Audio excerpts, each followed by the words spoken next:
촛불 이모티콘을 준비하세요. 촛불 카운트다운이 시작되면 댓글로 온라인 촛불 파도 타기를 해주세요. SNS에 온라인 촛불 해시태그를 달아 온라인 집회를 알려주세요. 온라인 촛불 집회를 후원해주세요. 여러분의 후원이 더 알찬 촛불 집회를 만듭니다.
그 민주화를 위해서 싸우는 대학생들이 교도소를 시켰겠대. 왜 시키고 그랬겠어?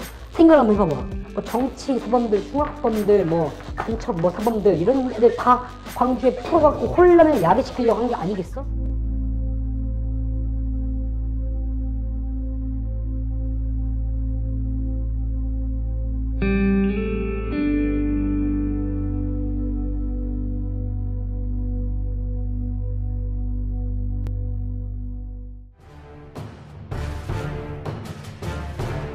민주당이 추진 중인 5.18 특별법 개정안에는 공적 영역인 인터넷과 출판물에서 5.18을 왜곡하면 7년 이하 징역이나 7천만 원 이하 벌금에 처하도록 하는 내용이 들어 있습니다.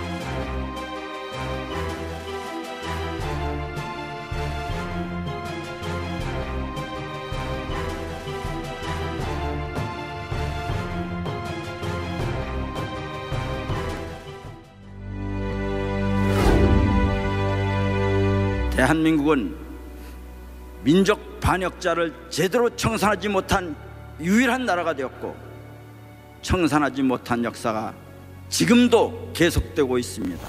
우리가 만날 국가공인 친일파 이장군 묘역의 첫 번째 사람이 이 사람입니다. 신혜영. 40년대 들어서 공공연하게 대중 앞에 서서 말했던 가장 유명한 일화가 나는 죽어서 야스쿠니 심사에 잠들고 싶다 말했던 사람이 바로 신태영 히라야마 호에입니다. 국립묘지인 서울과 대전 현충원에는 이처럼 정부가 발표한 친일파 11명이 묻혀있고 시민단체인 민족문제연구소는 훨씬 많은 63명을 친일파로 분류하고 있습니다. 지난해 6월에도 민주당 권칠승 의원이 친일 반민족 행위자의 국립묘지 안장을 막고 이미 안장된 사람도 강제로 이장할 수 있도록 하는 법안을 제출했습니다. 하지만 일부 한국당 의원들이 반대한 데다 관련 부처의 소극적인 대응이 겹치면서 법안 상정 뒤 한 차례도 논의되지 못했습니다. 반성 없는 민족 반역자를 끌어안는 것은 국민 화합이 아닙니다. 정의를 포기하는 것입니다.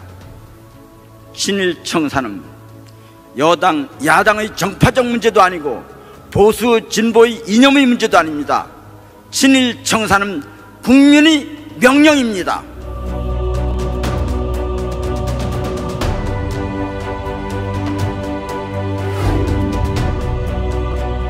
탈북자 단체 대북전단 살포를 촉매로 남북관계가 연일 날선 대치 국면을 이어가고 있습니다. 지난 2018년 4월 역사적인 판문점 공동선언에서 또 한 번 적대 행위 중단 합의가 이루어졌지만 위기는 또다시 반복되고 있습니다.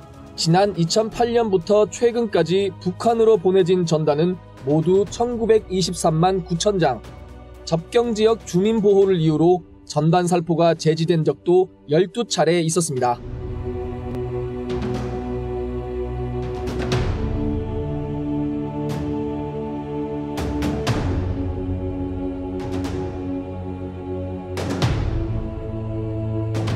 길어지는 논의 기간 동안 접경지역 주민들은 또다시 안전을 위협받고 불안에 떨 수밖에 없습니다. 접경지역 주민들은 대북전단 살포 금지법의 통과를 손꼽아 기다리고 있습니다. 국회는 지체 말고 대북전단 살포 금지법을 제정해야 합니다.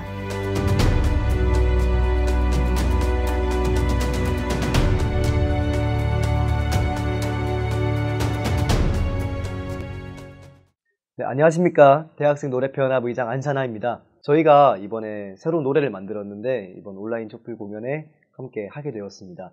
여러분 혹시 독재자라는 단어를 들으면 누가 생각나시나요? 보통 독재자는 이렇게 엄청 큰 권력을 가진 대통령쯤 되는 사람이 뭔가 독재자라는 느낌을 받는데 같이 고민을 했어요. 노래를 만들면서. 너무 검찰의 횡포가 심하다. 얘네들이 자기들 마음대로 나라를 완전히 쥐락펴락하고 싶어 한다. 실질적으로 그럴 권력도 가지고 있고 그럴 능력도 있으니까 검찰이 하고 싶은 대로, 검찰이 원하는 대로 뭐든지 흘러가는 그런 검찰 독재 국가에 살고 있구나. 이런 생각이 들어가지고 이 윤석열 검찰총장을 좀 겨냥해서 당신은 독재자다 라는 느낌으로 노래를 만들어 봤는데요. 이제 계속해서 들어보실 수 있을 겁니다. 네.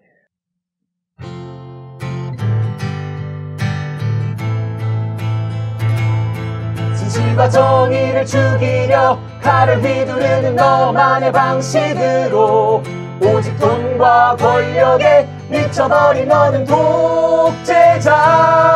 대통령을 꿈꾸며 칼을 휘두르는 너만의 방식으로 오직 돈과 권력에 미쳐버린 너는 독재자.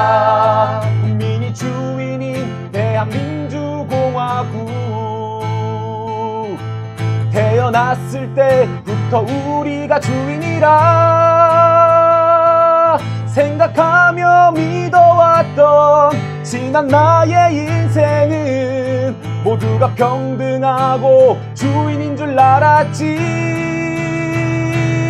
진실과 정의를 죽이려 칼을 휘두르는 너만의 방식으로 오직 돈과 권력에 미쳐버린 너는 독재자.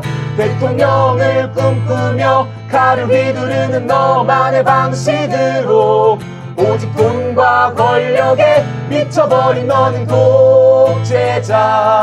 하지만 세상에 바뀔 이유가 없는 자들이 세상을 바꿀 힘을 너무 많이 가진 탓에 떨어지는 나뭇가지 위에 달린 꽃송이 하나 둘 지켜내지 못한 우리.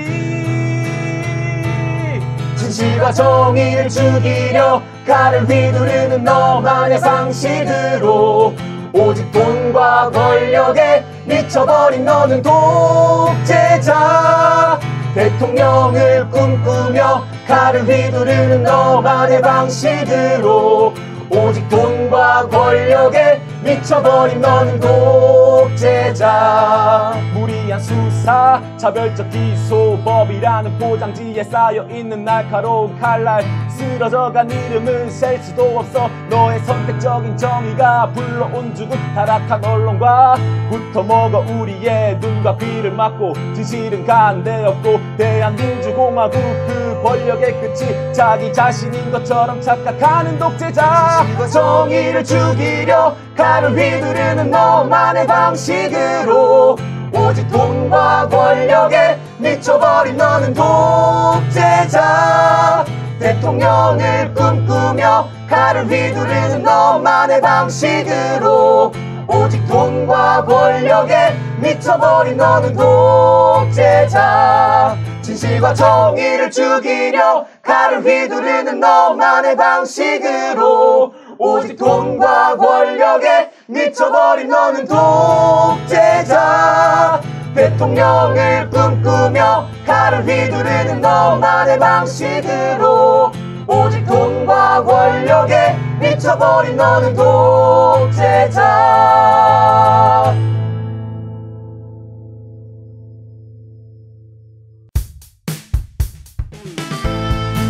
예, 안녕하십니까. 박종인입니다. 예, 저희가 지금 야당하고 협상도 하고 있고 또 협상을 촉구하는 의미로 여러 가지 개정법률안도 발의를 해놓은 상태입니다. 최대한 서두르고 있고요. 이왕이면 9월 내에 공수처 후보추천위원회의 구성을 마치는 것으로 그렇게 저희들은 생각은 하고 있습니다. 더 열심히 노력하도록 하겠습니다. 글쎄요, 이미 이제 검찰개혁 관련된 법안은 20대 국회 때 통과돼서 시행령까지 만들어져서 지금 시행을 앞두고 있는 상황입니다. 그것 외에 지금 검찰개혁 관련돼서 논의되고 있는 것이 바로 공수처 설치인데요.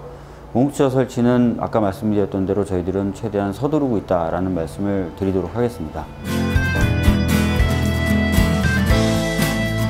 예, 사실 그 검찰이 여러 가지 정치적 이해를 쫓아서 선택적 수사를 하는 것은 옛날부터 많은 문제가 제기되어 왔었습니다. 그런 것들을 견제하기 위해서 두 가지를 저희들이 추진하고 있는데요. 하나는 검경 수사권 조정을 통해서 수사권의 일부를 경찰에게 넘기는 것이고요. 다른 하나는 공수처를 만들어서 검찰을 견제하도록 하는 것입니다. 이 두 가지는 지금 아까 말씀드렸던 대로 이미 이제 시행되고 있는 것, 그 다음 공수처는 출범을 준비하고 있는 것, 이렇게 알고 계시면 좋을 것 같고요. 추가적으로 저희들은 수사와 기소를 완전히 분리해 볼까 생각하고 있는데요. 구체적인 로드맵은 저희 당내에 TF를 만들어서 고민하는 것으로 이야기가 되고 있습니다. 검찰이 정말 큰 권한을 가지고 있고 반면에 그 권한을 행사하는 데 있어서는 제대로 견제받지 못하고 있다는 지적이 있어 왔습니다. 그래서 권한을 나누고 견제 장치를 만들고 하는 작업들을 해야 됩니다. 권한을 나누기 위해서 일부 수사 권한을 경찰에게 넘기는 것으로 검경 수사권 조정이 이루어졌고요. 아까 말씀드린 대로 좀 더 수사 기소를 분리할 수 있는 제도를 만들기 위해서 고민하고 있다라는 말씀 드리겠고요. 견제 장치로 거론됐던 공수처는 서둘러서 출범시키도록 하겠습니다. 예, 지금 현재 검경 수사권 조정 등 검찰 개혁 관련된 작업들이 진행됐고 또 진행될 것입니다. 이 부분에 대해서 계속 관심을 가져주시고요. 국회에서 관련된 법 제도가 신속하게 마련되고 통과될 수 있도록 노력하겠다는 말씀도 드리겠습니다. 네, 감사합니다. 더 열심히 하겠습니다. 박주민이었습니다. 네, 여러분 안녕하세요. 범쌤과 함께라면 사회는 문제 없다. 네, 안녕하세요. 범쌤의 사회특강입니다. 가짜뉴스와 언론에 대해서 한번 알아보는 시간 가져보겠습니다. 간단하게 개념 정리해보는 시간 가져보고요. 시험에 나올 가장 중요한 문제 한 문제 풀어보도록 하겠습니다.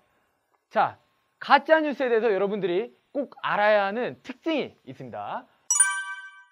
가짜뉴스의 특징이 있는데 여러분 잘 아시겠지만 공부할 때 모든 개념들을 다 머릿속에 주입하면 공부가 전혀 안 됩니다. 가짜뉴스 특징을 오늘 이거 하나만 외우고 가도록 하겠습니다. 자, 거북목. 가짜뉴스를 보면 거북목이 된다. 이렇게 되셨죠? 자, 거북목은 뭐냐 하면은 거짓말을 한다 입니다. 자, 가장 기본적인 특징이겠죠?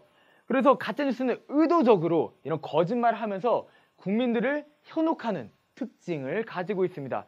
검찰들이 판을 짭니다. 그러면 국민의힘이 국회에서 지랄 발광을 합니다. 그거를 이제 언론에서 받아쓰기라고 거짓말하면서 이 사회를 어지럽히는 지금 아주 심각한 상황을 보이고 있습니다. 이 거짓말한다 첫 번째 특징을 받고 두 번째 부끄럽습니다. 부끄러워요. 아주 우리나라에서 언론 신뢰도가 아주 낮은 거 알고 계시죠? 조선일보가 왜 최근에 정정합니다라는 코너 만든 거 알고 계신가요? 가짜뉴스로 한 사람의 인생을 망쳐놓고 나중에 한 줄로 띡. 지금 이거는 뭐 국민한테 지금 다 실컷 우롱해놓고 말도 안 되는 행태죠. 이런 가짜뉴스가 우리 땅에 존재한다는 것 부끄럽다라고 볼 수가 있겠습니다. 마지막 아주 가슴 아픈 현실인데요. 가짜뉴스의 특징은 목숨을 앗아가기도 합니다. 단순히 거짓말을 하는 것을 넘어서 이 사람들의 생명을 앗아가기도 하는데요.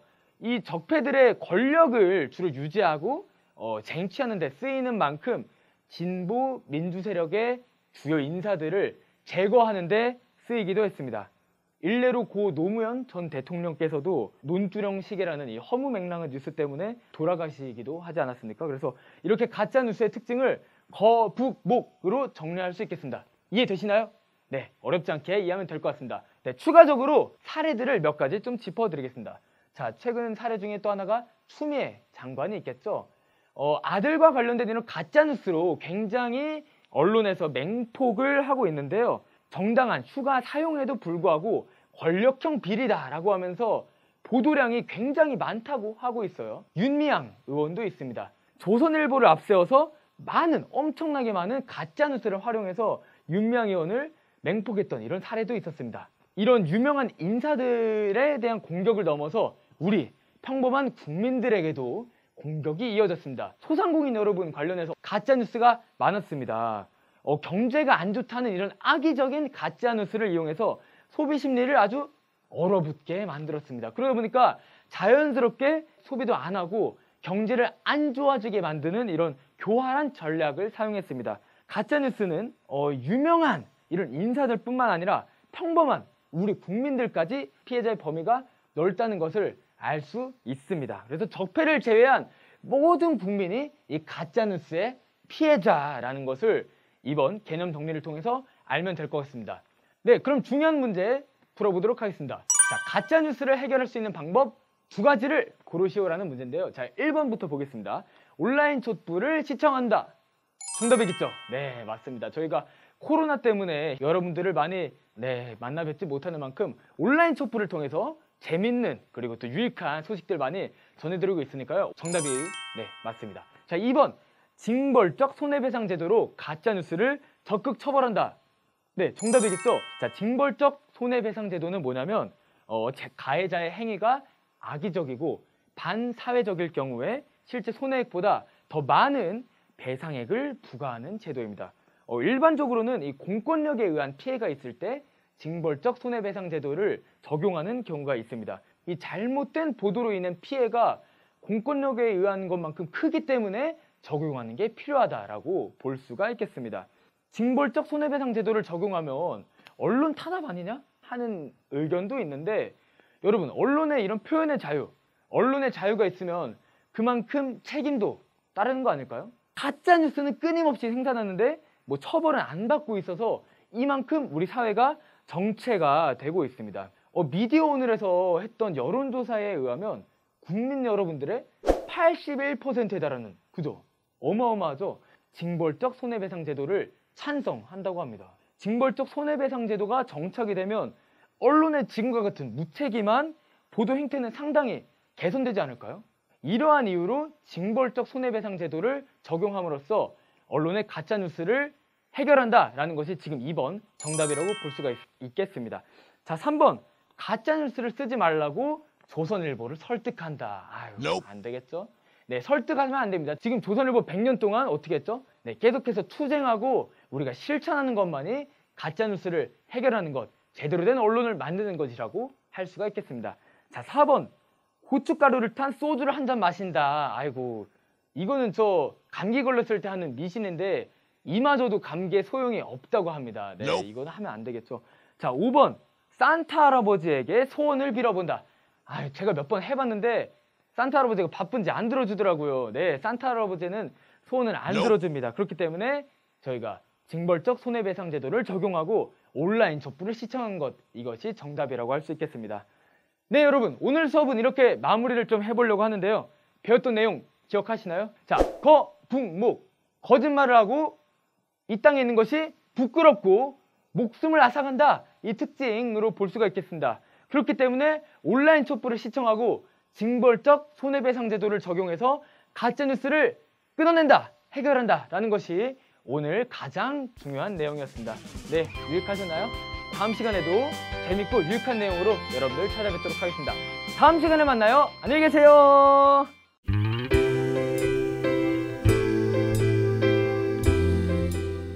제 기억으로 작년 9월로 기억하는데요.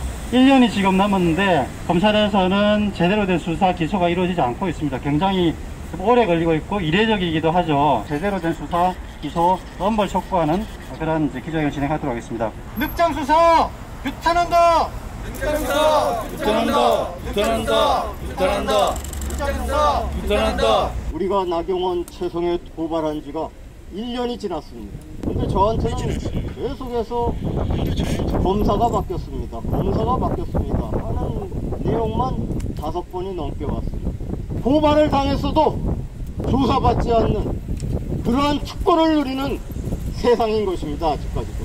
최성애 씨 고발 작년 9월 26일이었습니다. 1년이 다 됐죠. 나경원 씨 고발 작년 9월 16일이었습니다. 1년이 넘었습니다. 해도 너무한다는 말, 정말 이런 경우에 해당할 겁니다. 나경원 씨의 선거법 위반 혐의 매우 확실합니다. 하지만 지금 공소시효가 얼마 남았습니다. 나경원 씨의 따님 입학비리, 성적비리 매우 확실합니다. 공소시효가 얼마 안 남았습니다. 최성애 전 총장의 비리 부분에 대해서 검찰에 고발을 했습니다. 최성애 전 총장을 고발한 내용은 한 7가지 정도가 됩니다. 횡령과 배임 그리고 업무방해 내용입니다. 비리 백화점인 나경원, 그리고 사학비리 온상인 최성애 전 총장은 반드시 구속, 엄벌을 촉구하는 기자회견입니다. 진정한 엄마 찬스 나경원, 사학비리 최성애. 작년 9월부터 12차례가 넘는 고발이 진행되는 동안 고발인 조사는 10차례 받았지만 나경원에 대한 제대로 된 조사나 수사는 이루어지지 않고 있습니다. 이는 불공정의 끝판왕이며 공정의 문제를 넘어서 비상식의 영역이라고 할 수 있습니다. 일부 언론과 검찰의 선택적 정의, 직무유기에 문제를 제기하며 제대로 된 기능을 해주실 것을 촉구하는 바입니다. 왜 소환도 수사도 제대로 하지 않느냐, 기소도 제대로 하지 않느냐, 1년이 넘었다. 다음 주부터는 직접 탄원서도 제출하고 법무부와 대검에 동시에 윤석열 검찰총장과 그 수사 라인들을 감찰 청구할 예정입니다. 사학비리 척결하자. 사학비리 척결하자. 사학비리 척결하자. 사학비리 척결하자. 안녕하세요. 연두입니다. 21대 국회 희대의 부동산 재벌 누가 떠오르시나요? 비리 금액이 팔수록 더 큰 바로 박덕흠 의원 되겠습니다. 국회에서 국토교통위원회 간사를 맡았던 5년 동안 본인과 가족들이 대주주로 있는 건설사들이 국토위 산하 기관들로부터 공사 수주와 신기술 사용료 등으로 수천억 이익을 본 것이 드러났습니다. 재미있는 건 비리 액수가 말 그대로 하루가 다르게 불어나는 것이었는데요. 1,000억 원대에서 시작해 매일 1,000억씩 불어 5천억이 추정된다는 기사까지 나왔습니다. 논란이 커지자 박덕흠은 국토위를 사임하고 환경노동위원회로 옮겼지만 과거 환노위를 방문해 김용균법 제정을 방해한 전력이 확인되어 그마저도 적절하지 않다는 논란이 이어졌어요. 결국 차가운 여론에 피해자 코스프레를 하며 지난 23일 탈당을 했습니다. 하지만 의원직은 유지가 되는데요. 정말 여론을 의식했다면 탈당이 아니라 탈의원을 해야 하는 것 아닐까요?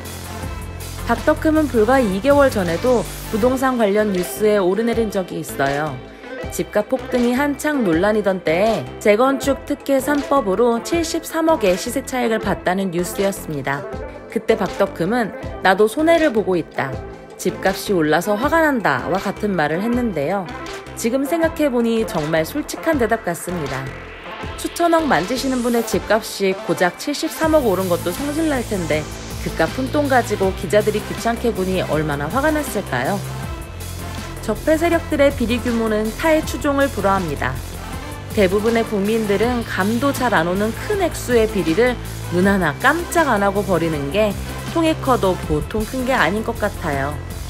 이런 썩은 정치인이 적폐들 안에 박덕흠 뿐일까요? 이러니 공수처가 생기는 걸 목숨 걸고 막을 수밖에 없겠어요. 공수처법 개정안이 빠르게 통과되어 뒤가 구린 적폐들 단숨에 국회에서 걷어내면 좋겠습니다. 오늘의 만평 끝.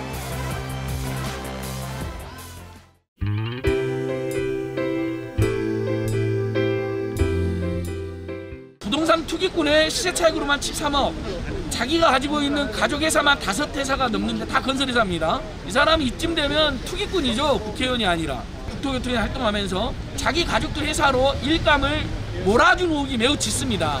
국민의 힘이 아니라 국민의 짐이자 국민의 암덩어리인 이 정당을 심판하고 퇴출시키는 의미 있는 투쟁에 나서겠습니다. 미래통합당의 박덕근 의원과 조수진 의원에 대한 고발 기자회견을 시작하도록 하겠습니다. 왜 피고발인 조사를 안 하냐, 왜 수사를 안 하냐. 추미애 법무장관께서 분명히 말씀하셨습니다. 선택적 수사를 하고 있다.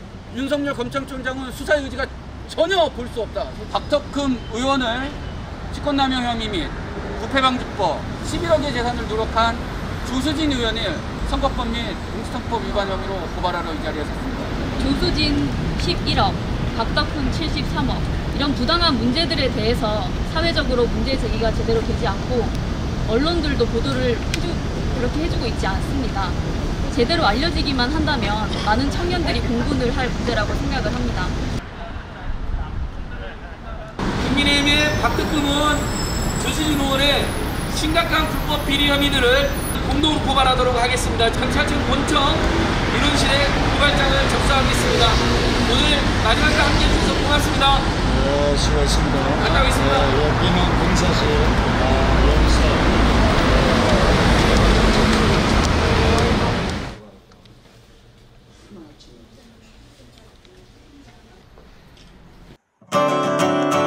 기껏 몇십억 벌어놓고 우쭐대지만 여기고 누구보다 더 크게 번 사람이 있어. 100억? 아니야. 200억? 아니요. 300억? 아유, 얼마를 본 거야? 당신의 상상보다 더 큰, 무지하게 더 큰, 대박 더 큰, 더 큰 박덕흠. 1000억? 아니야. 2000억? 아니요. 3000억? 아니, 이게 지금 사람이 벌 수 있는 돈이야, 이게? 응? 자, 이건 진짜 윤짜장이 나서야 할 때. 분명 잘 뒤져보면 어딘가 표창장이 있을 거니까. 아니면 그 아들 휴가 나왔을 때 뭔가 병장회의 같은 거 이런 거 잘 찾아봐. 응? 윤짜장. 지금부터 온라인 촛불 파도 타기를 시작합니다. 댓글창에 촛불 이모티콘을 달아주세요. 5, 4, 3, 2, 1.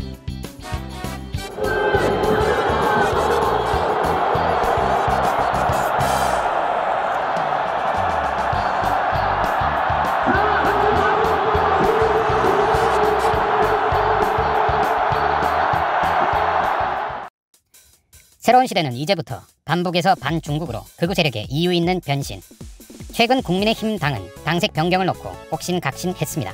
노란색이 들어간 게 문제가 되었는데요. 이유가 기가 막힙니다. 중국 국기와 공산당 깃발에 노란색이 있으니까 노랑은 절대 안 된다는 겁니다. 우리가 중국 공산당이냐는 소리도 나왔어요. 왜 이렇게 중국을 싫어하는 걸까요? 원래 극우 보수 세력이 중국을 싫어하는 건 알고 있었지만 최근에는 아주 극단적입니다. 문재인 정부는 친중 좌파다. 정부가 중국의 나라를 팔아먹는다. 코로나가 아니라 우한 바이러스다. 중국인 입국 금지를 안 해서 코로나가 퍼졌다. 가짜뉴스 퍼뜨리기, 사사건건 트집 잡기, 억지 부리기 등등. 이 사람들 갑자기 왜 이러는 걸까요? 원래 주특기가 종북몰이였는데 이게 잘 안 통하니까 차라리 반중국으로 변신을 시도하는 걸까요? 지금부터 변신의 이유를 정리해드립니다. 극우 개신교 세력들과 성조기 부대, 이들에게 미국의 영향력은 절대적입니다. 정신적 노예 수준이죠. 이 사람들이 퍼뜨리는 가짜뉴스도 사실 다 미국발 가짜뉴스죠. 지금 극우들이 반중국 공격에 매달리는 건 미국을 위해서입니다. 최근 폼페이오의 연설입니다. 중국은 전체주의 독재 국가다. 중국 유학생들이 미국의 지식재산을 훔치고 있다. 이번엔 트럼프의 연설입니다. 중국 바이러스와 전쟁을 치르고 있다. 중국이 전 세계를 감염시켰다. 어떻습니까? 극우 세력들은 지금 미국의 발언을 앵무새처럼 반복하고 있는 겁니다. 지금 미국은 중국과 전쟁을 시작했습니다. 미사일만 날아다니지 않을 뿐 사실상 전면전이나 다름없는 상황이에요. 분야별로 살펴보겠습니다. 첫째, 경제 분야입니다. 화웨이를 제재하고 틱톡의 사용 중지 명령을 내렸어요. 둘째, 군사 분야입니다. 미 공수부대원들이 괌에서 점령 훈련을 진행했고 남중국해에 항공모함 2척을 접근시켰어요. 셋째, 외교 분야입니다. 미국은 휴스턴에 있는 중국 총영사관을 폐쇄합니다. 곧바로 중국도 청두의 미국 총영사관을 폐쇄했죠. 어떻습니까? 돌아가는 상황이 심상치 않아요. 실제로 전쟁이 일어나도 전혀 이상하지 않은 상황입니다. 21세기 들어 중국의 국가 역량은 성장을 거듭하며 미국을 무섭게 따라잡고 있습니다. 그에 반해 미국의 국력은 쇠퇴를 거듭하는 중입니다. 이런 추세라면 미국은 세계 패권을 상실하고 2등 국가로 전락하게 됩니다. 네, 지금 미국은 중국과 전면 대결을 해서라도 판세를 바꾸고 싶은 겁니다. 지금 미국은 중국을 악마로 만들어야 합니다. 여기에 한국의 극우 세력들도 따라 나섰습니다. 문재인 정부를 친중 좌파로 공격하고 국민들에게 혐중 정서를 퍼뜨리는 등 미국의 반중국 돌격대로 나선 거예요. 그들의 전략은 세 가지입니다. 첫째, 현 정부를 전복하고 보수 정권을 세우는 것. 둘째, 미국의 전략과 이익을 관철하는 것. 셋째, 이를 위해서는 전쟁 위기도 불사할 것. 촛불 시민들의 중단 없는 투쟁, 완전한 적폐청산이 절실한 때입니다. 새로운 시대는 이제부터입니다. 국민이 이길 것입니다.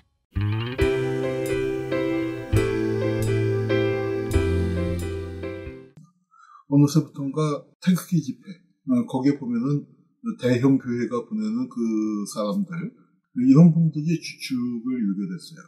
가보면은 태극기만 있는 게 아니라 성조기도 많아요. 성조기 집회라고 하는 게 오히려 맞지 않을까 싶은데, 한국 기독교가 1970년대에는 민주화 운동에서 굉장히 중요한 역할을 차지했는데 어쩌다가 이렇게 됐을까요? 그 역사를 한번 거슬러 올라가 볼까 합니다. 사실 기독교가 평안도, 서북지방을 통해서 많이 들어왔잖아요. 19세기 말 서북지방이라는 게 굉장히 특별한 지역이었던 게 조선 500년 동안에 실력은 있는데 너무 차별을 받았어요. 청일전쟁, 러일전쟁이 조선 팔도를 휩쓴 게 아니라 주로 서북지방에서 벌어졌던 거예요. 그러다 보니까 이 전란을 심하게 당했는데 교회당은 어때요? 거기 안 건드렸어요. 청나라도 안 건드리고 일본도 안 건드리고 러시아도 안 건드리고 조선 관원도 안 건드리고 그러니까 그 교회가 일종의 피난처 비슷하게 되고 거기서 성조기 이렇게 내걸고 있으면은 비교적 괜찮았다 이겁니다. 그래서 성조기에 대한 어떤 믿음이랄까 그런 신앙이 일찍 생겼고 해방이 되고 분단이 되고 난 다음에 북쪽에서 내려온 사람들이 많았잖아요. 이 사람들이 내려와서 미 군정의 도움을 받습니다. 영락교회라든가 해방교회라든가 경동교회라든가 이런 교회들이 전부 다 일본 종교가 자리하고 있었던 그 시설에 들어가서 앉았습니다. 그럼 미 군정의 그 후원을 받아서 특혜를 입은 거죠. 그리고 한국전쟁을 통해서 미국 물자를 많이 받게 되고요. 그리고 권력을 가진 사람들이 기독교인이 많았어요. 이승만 한 사람이 있었던 게 아닙니다. 장차관의 30-40%가 그 기독교인이에요. 당시 기독교 신자는 1%밖에 안 됐습니다. 근데 재헌의회가 만들어지고 처음 한 게 기도를 합니다. 기도. 하나님의 은총으로 우리가 대한민국을 성립하게 됐다. 이승만이 제일 먼저 그 기도를 드리게 되고요. 대한민국의 설립 과정이 분단국가 설립 과정이라는 게 굉장히 폭력적이었고 엄청난 민간인 학살이 있었잖아요. 그 민간인 학살을 친일파가 주도했지만 또 하나 친일파만 갖고 설명이 안 되는 부분이 뭐냐면 기독교인이에요. 기독교인들이 제주 4.3 사건에서 여순 사건에서 그리고 본토에서 벌어진 엄청난 민간인 학살에서 아주 중요한 역할을 합니다. 빨갱이로 몰릴 때 기독교인이라고 하면 목사님이 보직해주면 풀려나는 거고 다 전쟁 통해 빈궁할 때 교회를 통해서 물자가 나는 거죠.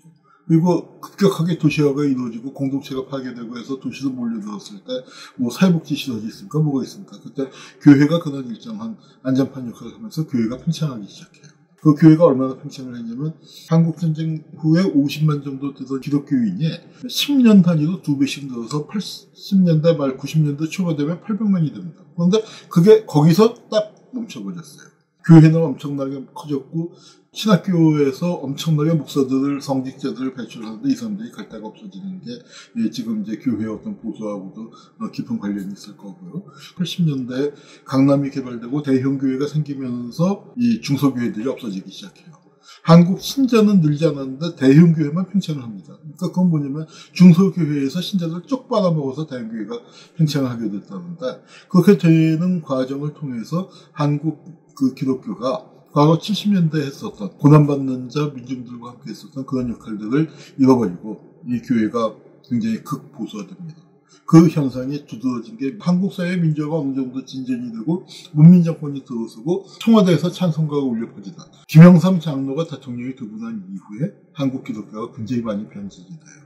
그리고 기독교 내에서 우리 기독교가 이래서는 되겠느냐 하고 회개를 주장하는 목소리가 높아질 때 또 기독교가 극보수화가 되면서 한기총이 만들어지기 시작합니다. 한국 기독교에서 부족했었던 게 회개의 목소리가 아닌가 싶어요. 자기가 지은 죄, 그 죄를 어떻게 씻어낼 것인가에 대한 성찰이 부족한 기독교. 이것이 한국 기독교가 빛과 소금을 잃어버리게 된 그 가장 중요한 이유가 아닌가 싶습니다. 저는 한국 기독교가 고통받는 사람들의 곁으로 다가가고 또 예수님의 말씀을 직접 실천하면서 빛과 소금을 회복하는 그런 그 기독교가 되기를 기원합니다. 절대 하면 하지 마세요. 에? 진짜 휴대폰 싸버릴 수가 있으니까 진짜 하시면 안 돼요. 에? 많은 국민들에게 이렇게 힘든 고통을 주는지 정말로 참. 이거 집회 정말 삼가해야 돼요. 우리 강화문 이거 집회 좀 정말 안 했으면 좋겠어요. 우리 애들을 위해서, 우리 국민을 위해서. 안 됩니다. 10월 3일, 9일 정말 모이는 거 정지해 주시기 바랍니다. 광화문 집회 말도 안 됩니다. 코로나로 온 국민이 지금 걱정하고 있는데 사지로 내모는 집회라고 생각합니다. 기필코 우리가 막아내야만 하고 저들은 포기를 해야만 합니다. 마스크도 안 쓰고 나와가지고 이 코로나를 퍼뜨리자고 와서 연병 꼴값을 부리는 다음에 집에 가가지고 아들, 손자, 며느리 다 퍼뜨리고 개인뿐 아니라 국가, 사회 여러 군데 큰 피해를 주는 아주 극악한 짓입니다. 여러분들 푼돈에 넘어가지 말고 제발 광화문 집회 나가지 마십시오.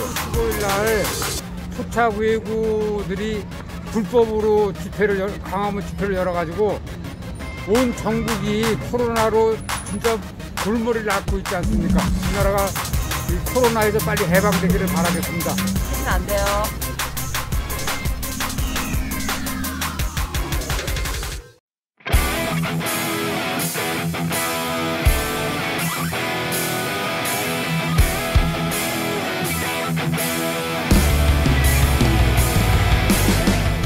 박 팀장님 오랜만입니다. 거의 한 달 만이죠. 그러게요. 너무 오래 쉬었어요. 정말 많은 일이 있었는데 열이 퍼받아가지고 뒷목이 쉴 새가 없었습니다. 저도 이제 뒷목의 혈자리를 알 정도로 피가 막 거꾸로 솟는 시간이었. 안녕하십니까. 오랜만입니다. 21세기 조선의 열당 김태현입니다. 반갑습니다. 오, 아니 이게 누구십니까? 단장님. 오늘 카리스마 좀 너무 멋있는데요? 원래 카리스마 있습니다. 오늘 제가 명품 패션이에요, 이게. 네, 적폐들을 일단 길을 싹 죽여놓고 아시잖아요. 스나이퍼. 스나이퍼. 네, 스나이퍼들은 이렇게 또 패션을. 느와르 영화에 나올 것 같은 느와르 패션이라고 보시면. 네. 아무튼 오늘 이야기거리를 좀 준비해 오셨다고 하셨는데. 가장 어이가 없는 소식부터 전해드리면요. 이 포스터 보셨죠? 얼마 전까지 우리가 코로나로 정말 엄청나게 애를 먹었어요.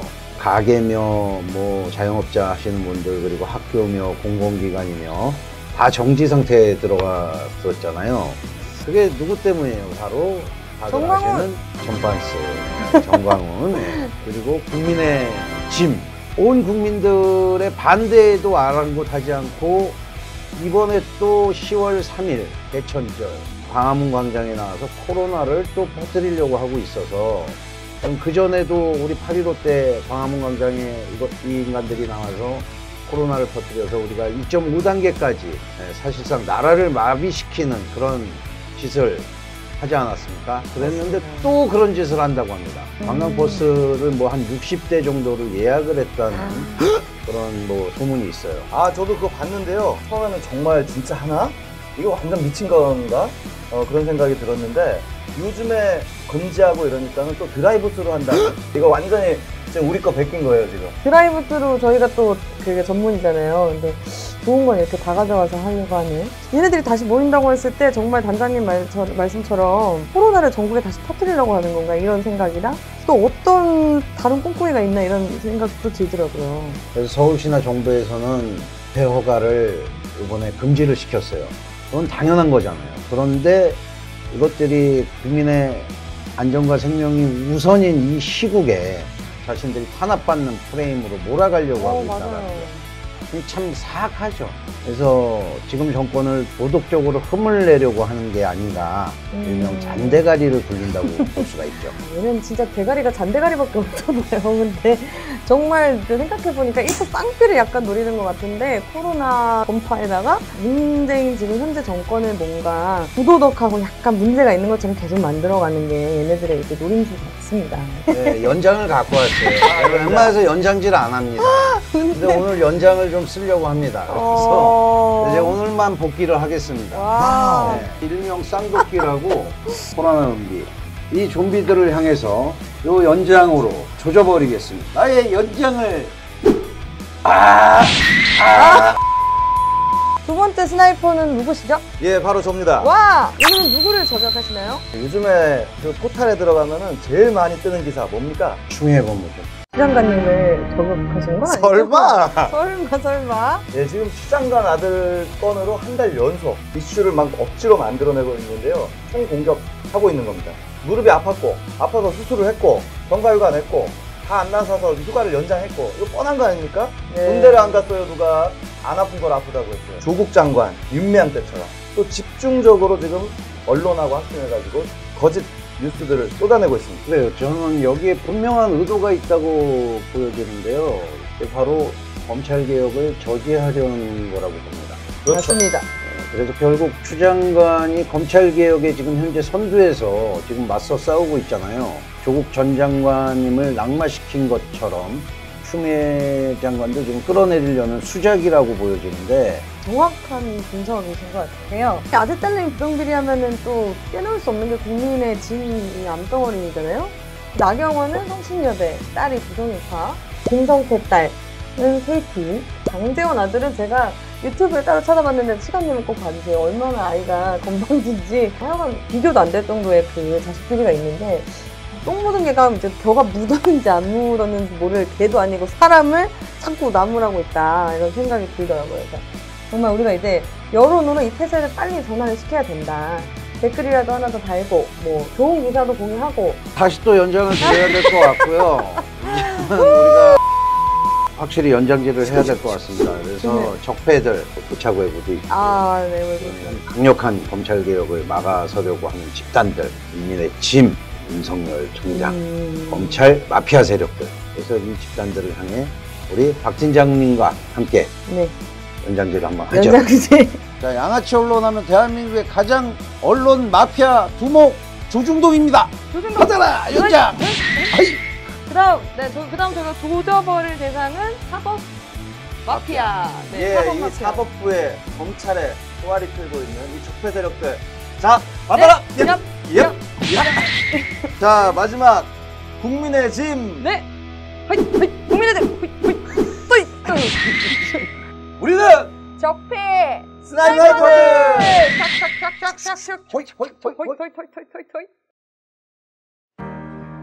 농민 백남기가 아니고 아버지 백남기에게 보내는 마지막 편지를 읽도록 하겠습니다.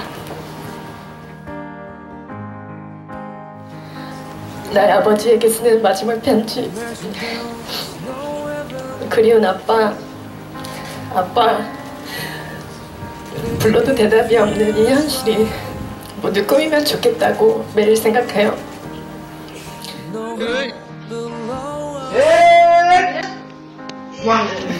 아빠는 지호를 웃겨주려고 꽹과리에 춤추면서 노래했었죠. 그날 밤 늦은 시간까지 우린 웃고 또 웃었어요.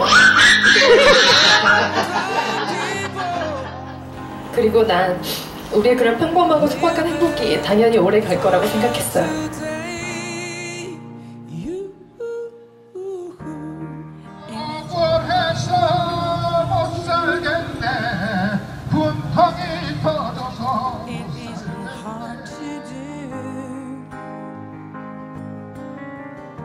Nothing to kill or die for, and no relation to. Imagine all the people living life in peace.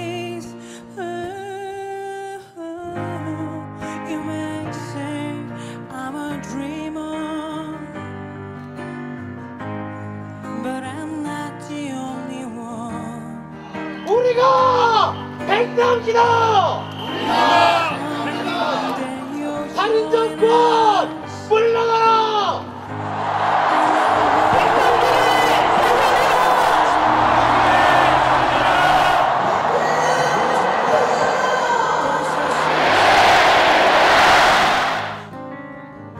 I wonder if you can. No need for greed or hunger. A brotherhood, oh man. Imagine all 주문 피청구인 대통령 박근혜를 파면한다.